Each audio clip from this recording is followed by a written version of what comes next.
మహేంద్రోడు ఒక మంచి ఎలక్ట్రికల్ కార్ని తీసుకొచ్చాడండి, మహేంద్ర BE6E అని. అలాగే కొన్ని రోజులు అయిన తర్వాత దాన్ని మహేంద్ర BE6 కింద దాన్ని రీనేమ్ చేశారు. అలాగే ఇందులో ఉన్న మెయిన్ స్పెసిఫికేషన్స్ గురించి మాట్లాడుకోండి. ఇంజిన్ స్పెసిఫికేషన్స్ ఇందులో 59 kWh బ్యాటరీ బ్యాక్తో రావడం జరిగింది. ఇది సింగిల్ ఛార్జ్లో 558 కిలోమీటర్స్ వెళ్ళడం జరుగుతుందండి.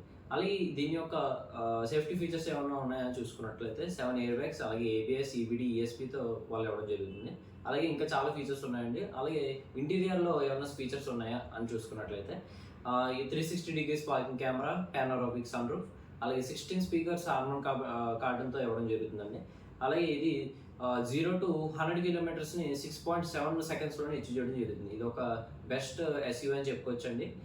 అలాగే మనం చూసినట్లయితే దీనికి కాంపిటేటర్ కింద జనవరిలో 2025లో మనకి హ్యుండై వాళ్ళు క్రెటాని తీసుకురావడం జరుగుతుందండి. క్రెటా EV అనేది వస్తుంది మనకి జనవరిలో. కాబట్టి ఈ క్రెటా EV ఏదైతే ఉందో దీనికి బెస్ట్ కాంపిటేటర్ అయ్యే అవకాశం ఉంది. ఎవరైనా ఈ క్రెటా కోసం వెయిట్ చేస్తూ ఉంటుంటే కామెంట్ చేయండి. Thank you.